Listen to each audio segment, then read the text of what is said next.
Hi folks, thanks for joining me for this week's river tutorial. What you see in the vise is a big meaty bug for the summer months for rainbow or brown trout. So without further ado, let's get into it.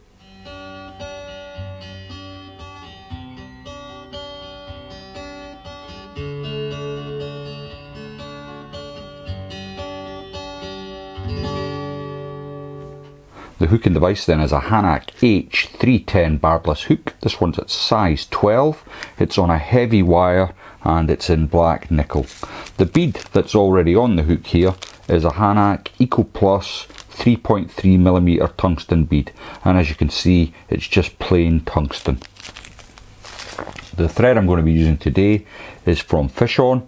You can't see the label there, but it's Fish On Ultimate Tying Silk in black. As always with the silks, we're going to get a little bit of super glue, if I can get my super glue lid off, onto the shank of the hook, and then get a bed of thread down. Just use the thread to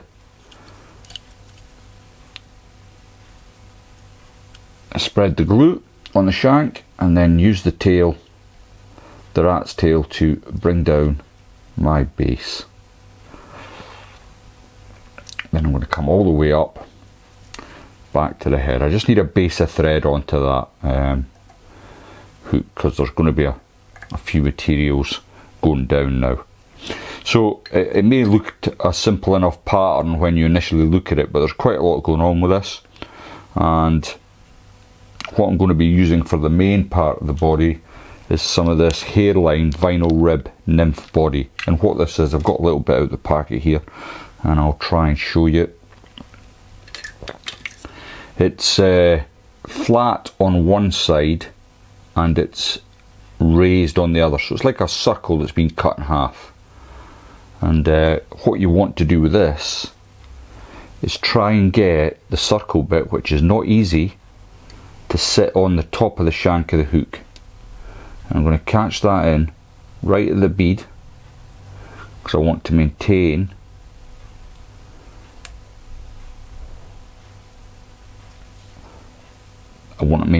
the width of the body, because this is also going to be the main part of my body. I'm going to bring that down, really clamping down on it with this this tying silk. It might not be apparent from the video, but I'm putting quite a significant amount of pressure onto this vinyl rib here. And I'm just going to come back. Got that into place, and then I can just sort of leave that line to the side. Next then, under the vinyl rib, because, and you'll know if you watch any of my videos, I'm always on about the thread that you use, the colour that you've got underneath materials, because it does show through in the water to the fish. So what I'm going to do with this one is I'm going to add some Opel Mirage tinsel to the underbody. Again, I've got a little piece that I've got cut off here, and I'm just going to grab that in. Not overly worried about thread wraps at this point.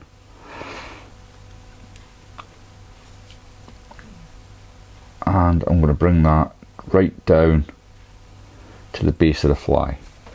Then I'm going to come back up, and this is where you're at a little bit of a disadvantage with the Ultimate Tying Silk.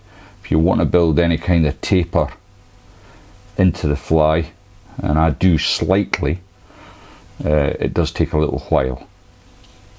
I can give you a song, but you probably wouldn't appreciate my dulcet tones, and then I'm nearly there.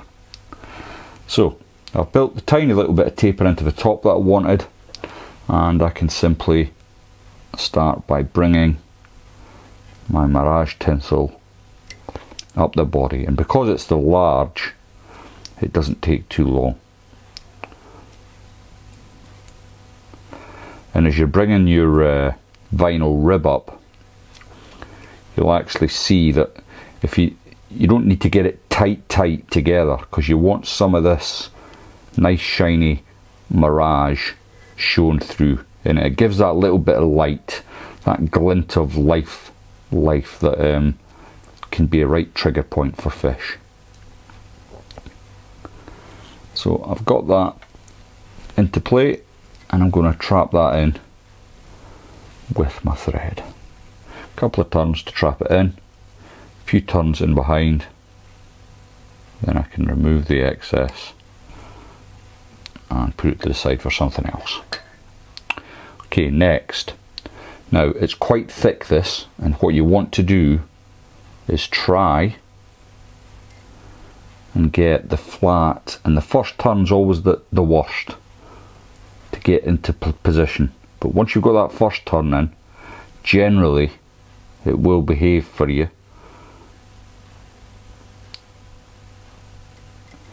And then you want to get as near as damn it touching turns. Now sometimes I can be really pedantic about touching turns with this stuff, but with this pattern, and because I've got this holographic underneath, if I've not got it completely touching, I'm not going to lose any sleep over it, because as I said, that'll glint through the rib in the body and just give it that sort of hint of movement and life. So just keep coming up, and about one more turn, leave some gap at the top here, because you want to be able to cover off your tag end of this vinyl, which is going to be fairly significant. As I say, it's quite a thick material, so make sure you've got plenty of room to cover that up with your thorax. So come in, take that away. Okay, fairly happy with that. Nearly happy, he says. Just see if I can get in and take a little bit more of that vinyl away.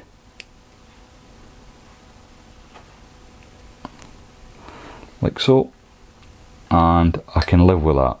So next we're going to add in a little bit of hotspot dubbing, and this again, it's all about giving it a little bit of life, and what I'm using is the SLF dub, and this is the Prism. I don't think it's available anymore, certainly from Country Life where I got it, but you can get the SLF dub, I'm reliably informed. Now I've taken a little bit out the packet already. It's a sort of a glistery type dub, and all I'm going to do is dub it on as you would any normal dubbing. You don't need a whole lot, and then I'm going to force this in near the bead, and then come back. Oh, I wanted a bit more than that actually. You want to come back about 1/4 of an inch. I just didn't have enough dub on there, so I'll bring that back. That's better. And then I've come all the way back to the bead, and my thread's now sat in behind the bead. Now the hackle is a hair hackle, and what I'm using is some Troutstalkers dubbing. This is the boosted natural, and I've already got a little bit out of the packet, and there's probably too much here, but I can always strip it out, and I'm just going to tease out that dubbing into a loose line. And what I should have done really is put it in a clip, but I didn't, so I'm going to live with it. I'm going to use my needle to flatten out my thread behind here, and the Ultimate Tying Silk actually is one of the better nano silks for splitting thread. It's just a lot easier. I don't know why. It doesn't have any different properties to Vivas or any of the rest, but it does seem to be a little bit more simple to split it. Then I'm going to insert my materials, and don't be worried by the amount of material you see here, and I'm just going to spin up the bobbin, and it doesn't take too long. So there I've got my my brush going on here. I'm just going to tidy up my brush a little by taking out the very, very loose fibres. Want to keep quite a bit of the bulk, and then what I can do is come back, and I'm coming back onto my dubbing maybe a millimetre for the first turn, and then I'm going to get on top of it, carry on, slicking the owl. Just jab myself with a hook, that happens a lot. Slick it back with your fingers, and then eventually you'll be able to bring your thread itself into the bead. And as you can see, we've got a nice hair hackle going on there. You're going to get bags of movement for that. Next, I'm going to use a little bit of super glue onto my thread.